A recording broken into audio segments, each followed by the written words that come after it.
name is Crystal Asbury-Burnett. I am a health and wellness coach, a certified personal trainer, and the co-owner of Infinite 30 Green Country in Owasso, Oklahoma.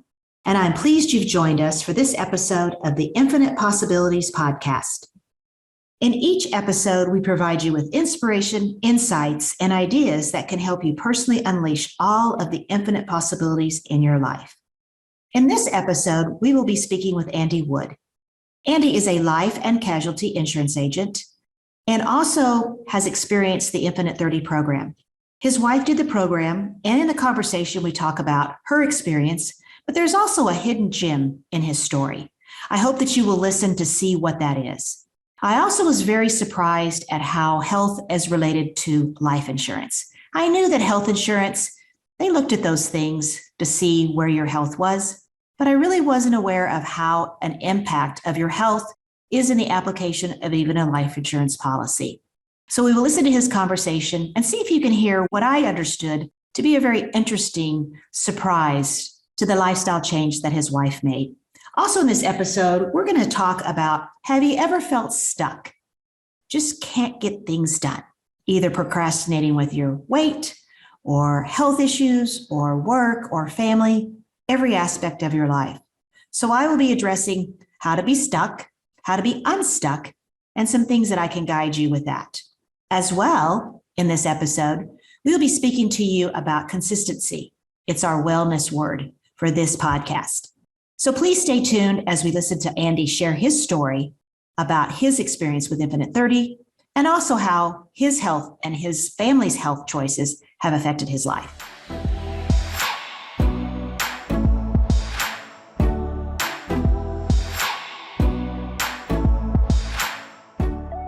As you go through this, just talk to me about, life insurance is kind of a little different avenue than property and casualty.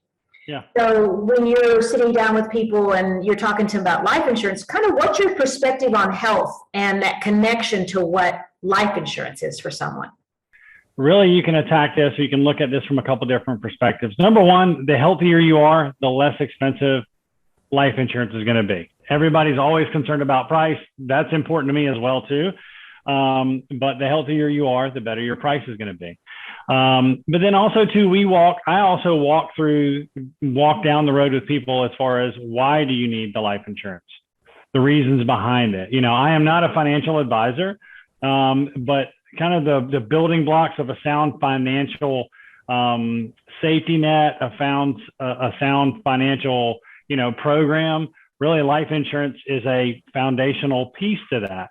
And then in time, it can go away where, over the years, maybe 20, 30 years down the road with the right planning, the need for life insurance at some point, may go away because it really is a safety net. So really, when I look at your health and how that relates to life insurance is, number one, it's going to be less expensive.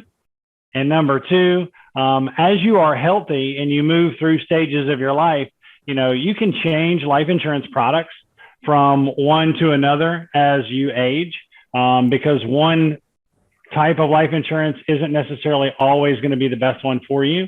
And you want to have that flexibility. So again, too, if we think about people in their 20s, right? You're young, you're healthy, all that kind of stuff. Life insurance is inexpensive. As you age into your 30s and your 40s, maybe into your 50s, maybe some life has set in, maybe some things have happened, maybe some health things. But if you can make wise decisions, healthy choices, and stay healthy, then when it comes time to maybe transition into another type of life insurance, there again, it's going to be less expensive. But then also, too, you're going to have the opportunity to choose a wide variety of products versus, if you're unhealthy, if you're, let's just say your build isn't where you want it to be, then you may be restricted as to what type of life insurance products you can be. So it's really about keeping the cost down, keeping your options flexible. And then when you get to a certain point, maybe the need for life insurance goes away because maybe you don't need that safety net because you've invested wisely and you've had some other things going, and you don't really need it. Okay. So I know that we spoke earlier about your relationship with Infinite 30. So kind of explain to us, what your exposure is and how you went through, or your relationship with the Infinite 30 program. Yeah. So I think the world of Infinite 30 because it has rubbed off on my family in major, major ways. So my wife went through the program. So I was introduced to the program before she was. I just saw how the first thing that popped into my head when I saw the program was changing lives. This changes lives. It was very evident. It was very obvious. It took all of 10 minutes of somebody sharing the program with me. And I was like, this is it. I'm a runner. I'm really big into fitness. So in my mind, I don't really have any kind of weight to lose. But as I introduced my wife to it, she by no means really needed to lose any weight at all. I was kind of questioning it at first, but she made it. She related it to me that, she just had a few pounds that she wanted to lose. So that way later on in life, but we're in our mid 40s. So that later on in life, she doesn't have a few pounds that are then going to be hard to get rid of. So she wanted to be proactive from that perspective. And so as a result of her going through the program, she is a very diligent person when it comes to documenting and staying on plan and things like that, which the program's not hard to follow. It's very easy to follow, but with anything, you've got to be, you have to follow it and be diligent about it. So as she went through the program and she lost the weight, it came right off and then stayed right off. You know what? And that's been, I think it's been probably 3 years or so. And we eat that way as a family because, of course, while she was doing the program, a lot of times she was fixing one meal for her and then one meal for myself and my son. But then my son he's 16. He's really gotten into fitness lately too.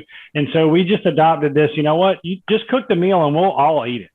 And we share that with people all the time that, when you're doing this program, you're not going to go over in the corner and have to eat some prepackaged something. We really are using real food. And I think the education is, believe it or not, Andy, we have people who do this program who don't have a significant amount of weight to lose. They just want to adopt a healthier lifestyle. And the other thing that we find is a lot of people, their health may be not where they want to be. They might be dealing with things like, something as simple as headaches or things that aren't necessarily, they're related to what we're eating, but people just don't understand that what we feed our body can cause other things than just weight gain.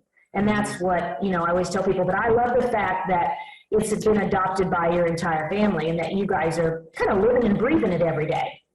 Absolutely. Absolutely. Yeah. And the thought that I now have a 16-year-old, that's his normal and he's really embraced it and he loves it. And you know what, that to me as a parent that sets him on that trajectory, you can't put a price tag on that. You really can't. No, you can't. You've given him a gift that he sees that food is fuel, rather than, because if we are inundated, I tell people all the time, it doesn't matter. It's just everywhere around us. It's junk food and fast food and, the kids at the convenience stores and they're popping in at 16. They can pretty much, they have access to whatever they want because they're mobile. It's like when they're little, you're like, no, you can't have that. And then when they're on their own and out and about in the car, it's like, you can stop at whatever and grab whatever. And, we don't know whether you had that or not for sure. Right. Yeah, so it is important. I love what you shared about how being a provider of health insurance, that health is really related to that. And I kind of had forgot about the fact that there are a lot of variables when they're qualifying you for an insurance policy that are based on your health, which is pretty amazing when people think, okay, we see it a lot in, for example, insurance like general health insurance, like people get pinged if their BMI is above a certain percentage or they smoke or things like that. But I totally hadn't forgot about the relativity to health and health insurance and life insurance, to be honest, and totally had forgotten about that factor because, we take out life insurance, 10 years ago, we don't really think about, how healthy are we? But as we get older, it's a bigger concern. And it's also in the reverse too, if you think about it. A lot of people don't think about this. If you have some weight to lose and you lose the weight, say you applied for life insurance a few years ago and it wasn't affordable because of the BMI and the build and things like that, the way they had you rated. You know what? If you lose a significant amount of weight, then that can actually bring that back down. Like you're not going to be held to that. I mean, it stands to reason that they're going to underwrite you for that one snapshot in time. But that's something I've had conversations with people like that where they come through the door and they're like, Edie, I'd love to get it, but I just can't afford it, but I really need it for my family. And I said, look, here's the thing. If you go out, if you do lose some weight, come back to me in a year.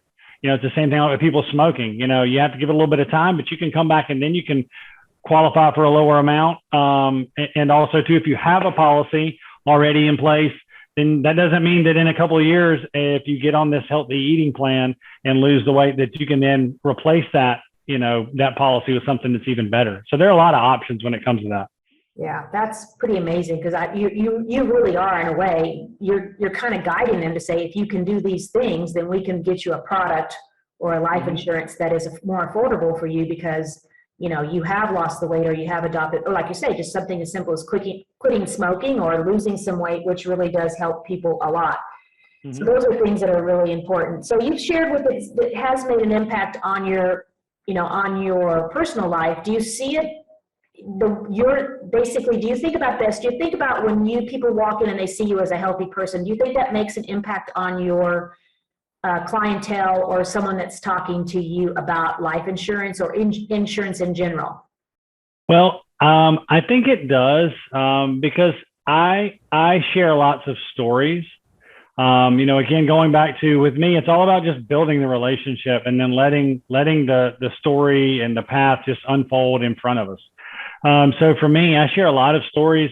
Being in my mid-40s, I've seen a handful of things. I've been around a handful of things, and I can share with people, whether they're older than I am or younger than I am, some examples from my life personally, or, also just from people that I've been around, in general terms, because my goal is to hopefully just encourage them. I come from a background, now that I've been in insurance, is looking at it as sound advice and a safety net, so we always go through, what do you need it for? Why are you getting it? And, what's the point? So for me, it's very personal, because if I'm talking with somebody, and they just, they're not hopeless, by any stretch, but they're just like, gosh, and they get a little bit down. I'm like, look, you know what, this is what's happened in my life. I can, again, share the story about my wife and losing the weight, and getting healthy. I think it's really about being relatable, and being trustworthy. But also too, with me, it's just sharing those stories, those personal stories about things, just examples, and encouraging people. Because again, when it comes to the insurance, there's a lot of people say, I want it, but I just can't afford it. That's okay. We'll just figure out a way to make it more affordable. And this is the way. And I'm a living, breathing testament,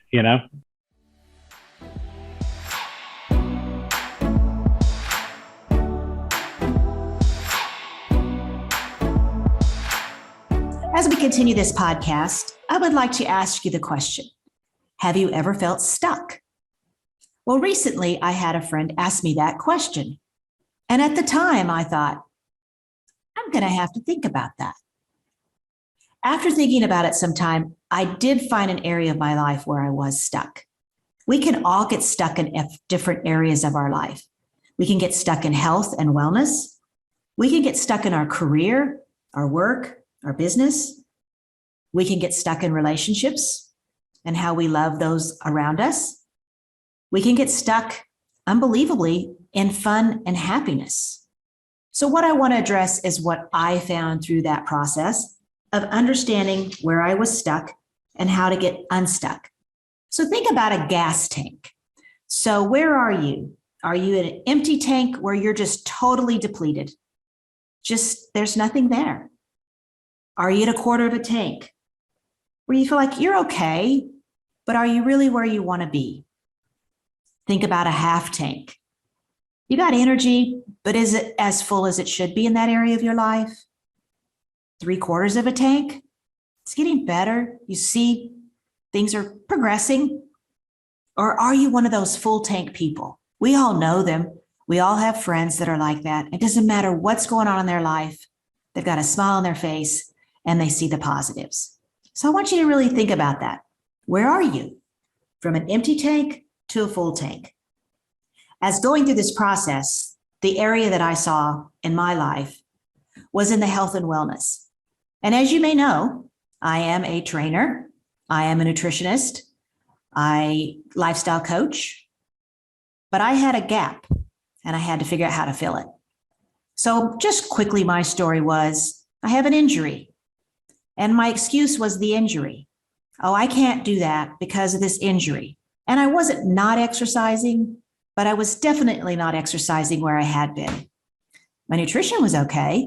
It was on task, but the exercise wasn't. I was kind of at a quarter of a tank. So I kind of really sat down had a self-talk with myself and said, where do I want it to be? Well, I'm a time person. I'm a goal person. So I thought to myself, what can I do to get myself refocused?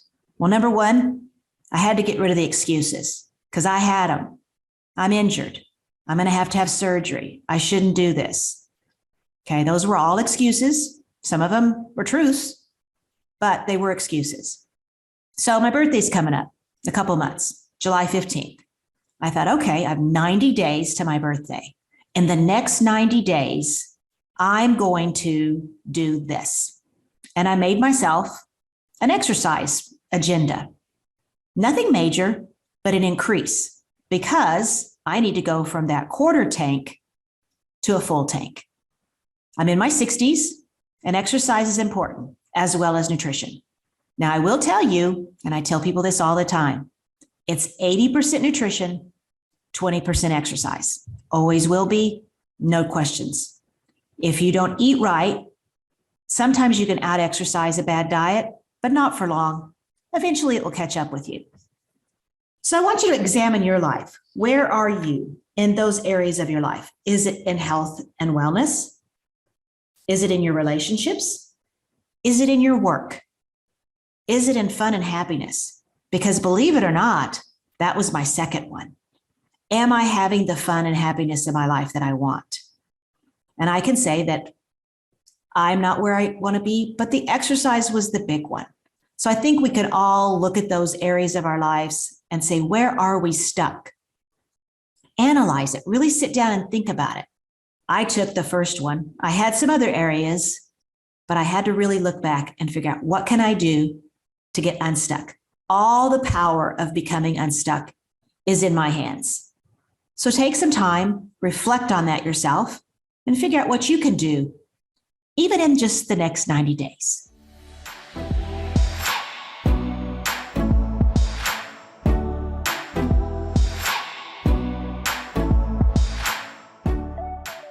All right, so I want to welcome Andy back. We're going to kind of step into a little different avenue right now. We want to talk about what we're seeing today in society, some of the big hurdles that we see, some of the obstacles that we see that can kind of steer us away from adopting a healthy lifestyle, which we now have made the correlation that does affect even someone that's trying to buy life insurance. So what are your thoughts, Andy? Mm-hmm. So as I was thinking about that, it was very obvious to me that, the way I grew up versus the environment that we're in now, as far as social media is concerned, that really is it's a big benefit and a big drag on environment, depending on how you look at it. Having a 16-year-old who's not really all that wrapped up in social media, which is fantastic. But I'm just very kind of keenly tuned in. Because I want to keep my finger on the pulse there of what's going on.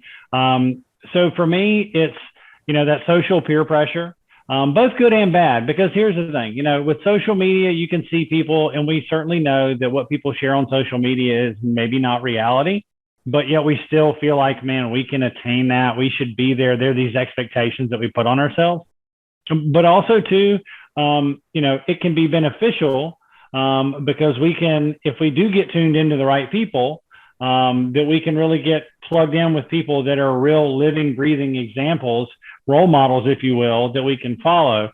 And so something that kind of came out of that for me was what I think is very important. Well, back to the hurdles. The social media is one. The availability of all the wrong things to eat is number two, because like you alluded to before, there's fast food on every corner, especially where we live. It's all over the place. It's cheaper than healthy food most of the times, which is very tough because, people live in paycheck to paycheck, and, I'm squarely in that boat. We have to make some decisions, and sometimes the healthier stuff is more expensive and you just opt for the less healthy thing. So that's a couple of things. The other thing that kind of stuck out to me too is that, local role models are very important. We used to know our neighbors. Now it's difficult, if not, it's not impossible, but we really don't know our neighbors all that well. I think because of the smartphone, because of the social media, we feel like we can be plugged in socially, but not locally to other people.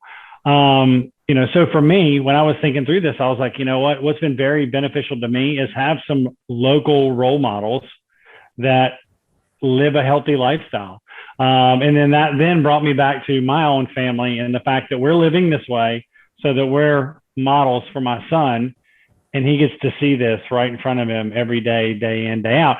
I understand that and totally get that there are families where it's hard to break that cycle for various reasons.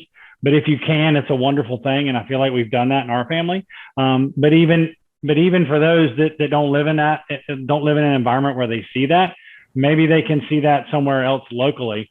Again, maybe they identify that from social media, somebody in their school, somebody in their church or wherever else that's living a lifestyle that they can then go and talk to and speak with and kind of buddy up with them. So as we were talking about this, what would you say that is the biggest impact that Infinite 30 had on your life? What do you think is the biggest impact that you saw? I mean, I know you've changed a healthy lifestyle, but what do you think it is? The biggest impact is it has shown not only myself, but my wife, and then subsequently my son, that it's not that hard to eat really healthy and all the benefits that come from that. Because what I've seen is a little bit of effort on the front end. And then I'm not going to say you don't have to worry about it, but you kind of don't have to worry about it on the back end. If you do a little bit of planning on the front end and that subsequently allows you to cook a healthy meal in your home, then all the rest of it really essentially takes care of itself. You're going to get into once you get into that routine, then you're going to want to stay in that routine, and then it's going to feel foreign to go outside of that routine. So for me, that's the number one thing, is it kind of reset our family from a meal perspective. And then a lot of other ancillary benefits have come out of that. Again, my son now seeing it firsthand, up close and personal, and getting used to it, that now being normal, me being just overall healthy as a result.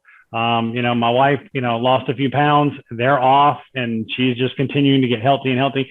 And another thing too is, what that does is that's almost like the make your bed in the morning thing, because now once you've started that, then that's a win. And now that encourages you to do the next right thing, whatever that may be. I'm a runner. So my son, the last couple of mornings on spring break, he's up at 4:30 in the morning running with me. I mean, okay, what 16-year-old does that on spring break? Not me, and now she and him, do a lot of walking in the evenings. So not only are they walking and they're getting healthy, but then that's quality time when you spend 45 minutes with a 16-year-old walking around the neighborhood, talking, maybe not talking, but just hanging out. Those are just a couple of things that have come out of as a result, really, of just going down this healthy lifestyle path. And there's going to be way more that comes out of that as we get, older and move into different phases of life.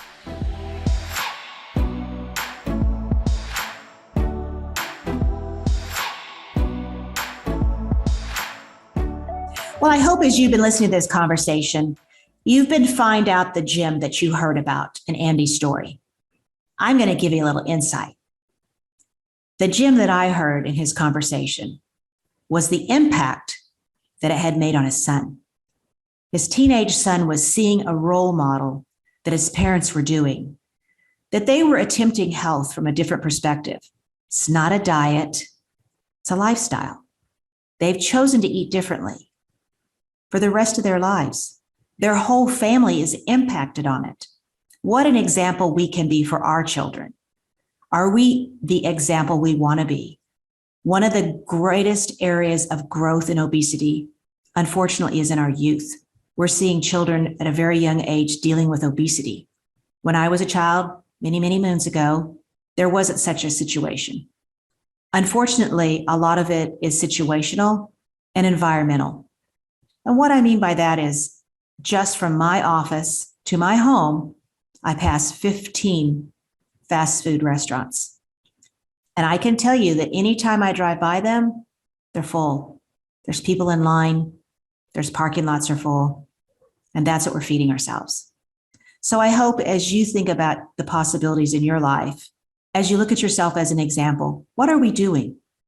What can we change? It even goes back to being stuck or unstuck.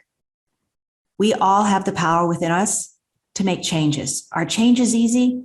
Sometimes yes, and sometimes no. But sometimes change can be uncomfortable, but just for a period of time. So today I want to focus on a wellness word. And the wellness word is consistency. We hear it all the time. What is consistency? What does it mean? How do we apply it? To what areas of our lives? Well, I'm going to give you 5 tips.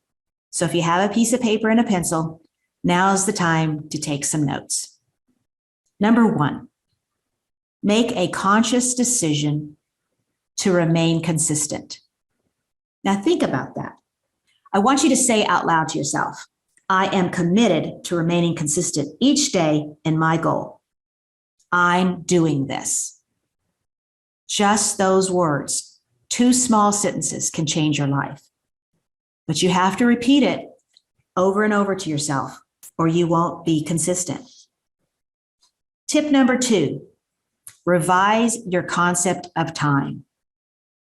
The only time you have is right now. Later on, next week, next month, or next year is only a concept or a thought in your mind. Tomorrow is not here. Next week, month, or next year is not here, but right now is here. There is power in the present moment. And you're anxious about things that are happening later, let go of that. Be disciplined in the day, in this day, right now. Be in the now. Tip number 3, have a plan. Know your objective. The definition of a plan is a scheme, program, or method worked out beforehand for the accomplishment of an objective. The plan is in place so you don't have to do the thinking.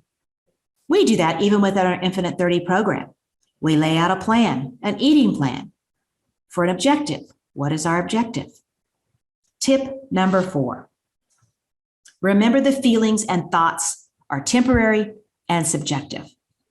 Any negative feeling or any thought that can intrude on you being consistent is temporary. It's an illusion. In the moment feels very powerful, but in an hour, 10 minutes, or tomorrow, you'll feel very different. I want to share a brief story here. I had someone who was recently doing our Infinite 30 program and she really wanted a cookie. And I told her, just go outside, take a brief walk, just walk away and come back in and you'll feel differently about that cookie. And that's exactly what she did. And she was amazed that that 10 minutes of walking away and coming back in, the drive was towards being healthy and not eating the cookie. The last tip, do one thing at a time, okay? Be in the present moment. I did a course on mindful skills training, and the one thing they taught us was do one thing mindfully, being fully and 100% present in that moment. Allow your mind and body to be present and engaged. And if you find yourself distracted, bring it back to the attention of that moment. For example, if you're in yoga, they tell us to focus on a position. Where is your hand? Where is your foot? Okay, but bring it back and be constructive.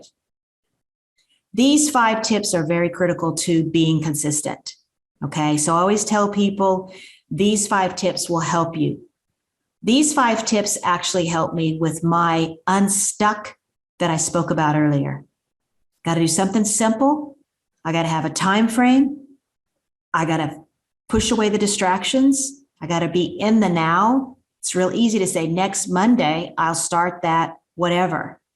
So I want you to think about where are you in your consistency?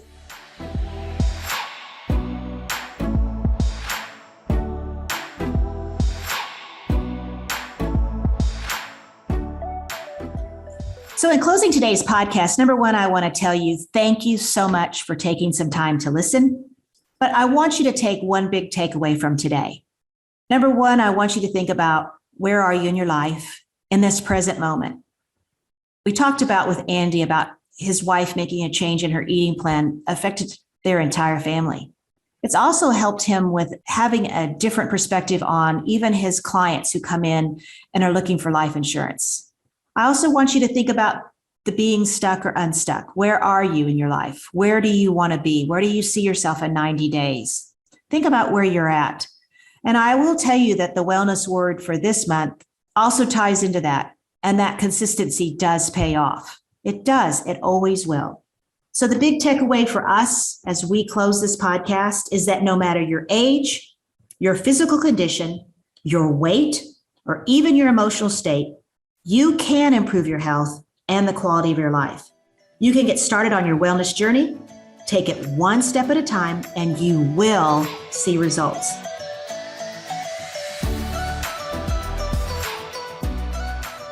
Today's episode of the Infinite Possibilities podcast was edited and produced by Carson Roach-Howell, Bob Beatty, and our executive producer is Georgia Goppert.